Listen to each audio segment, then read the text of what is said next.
Здравейте всички последователи на страницата Тароман.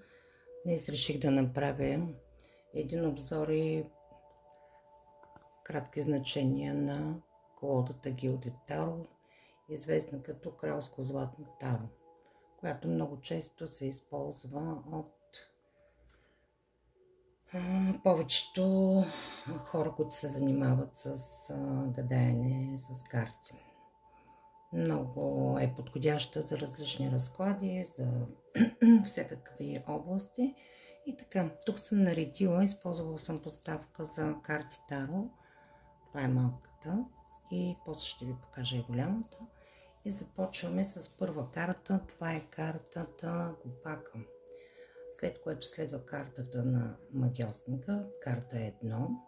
Като карта на Глупака можем по две думи да кажем, тъй като колодата се предлага със значение на български език, около 43 страници, които са достатъчни, за да може да я използвате във всички сфери: здраве, любов, финанси, отношения.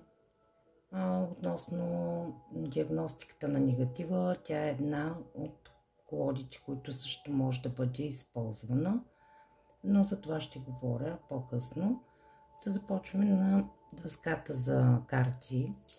Е наредена, първите 4 карти са Глупакът, Магьосникът, Висшата жрица и картата на Императрицата. След което следват картата на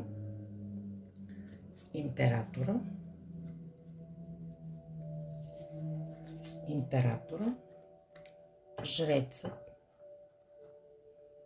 картата на Жреца, Любовниците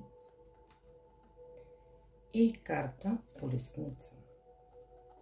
Като за всяка една карта, в случая Колесницата е самодисциплина, решителност, търсене на цел, преговори, посредничество, компромис, събиране на ресурси и движение напред. Като цяло, в общ план, картата означава пътуване.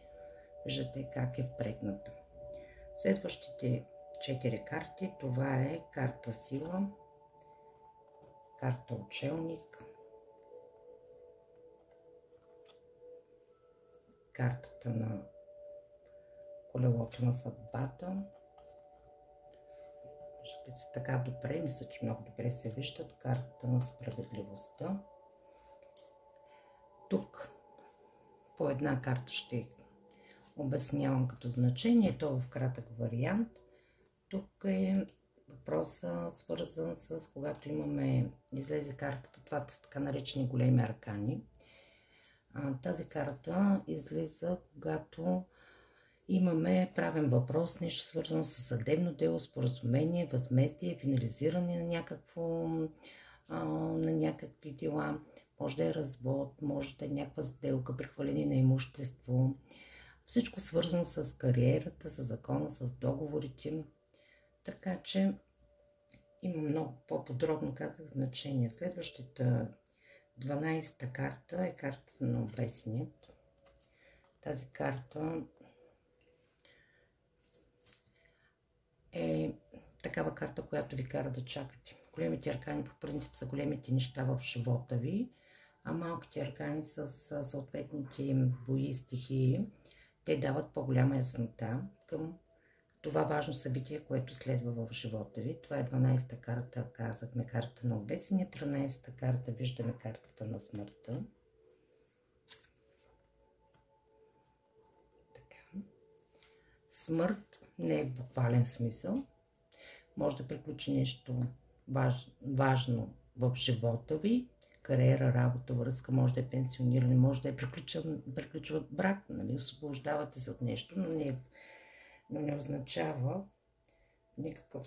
в никакъв случай физическа смърт. Трябва да има наличие на други карти и по принцип не е предназначена картата за това значение. В смисъл, тя не е създадена, за да ви даде отговор като смърт, физическа смърт. След 13-та карта следва картата на умереността, 14-та карта, така нареченото хармония, изцеление. Може би ще трябва да ги извадя някои от тях. Хармония, изцеление, смесване, умереност. Трябва по-голям баланс.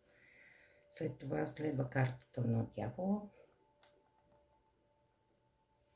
Някакво пристрастяване, някакво робство, някаква зависимост може да имаме. След това е картата на кулата, извинявам се, която с нещо приключва, нещо се разрушава, някаква трансформация, някаква загуба, някакво премахване. Казах, не винаги картата означава лошо, може да е нещо лошо да се премахне от живота ви.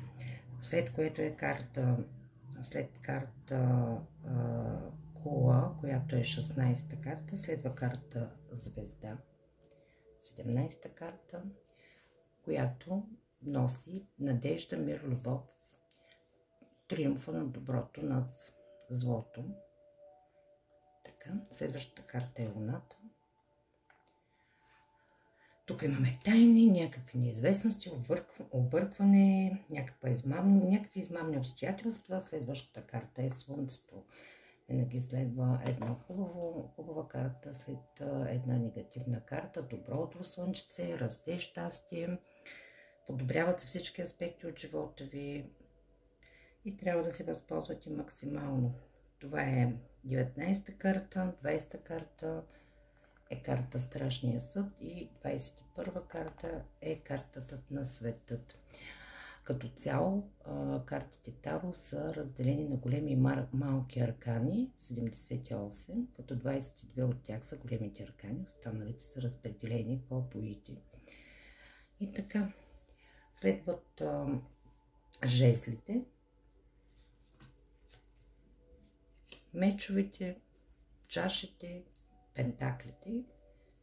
Всички карти са добре описани.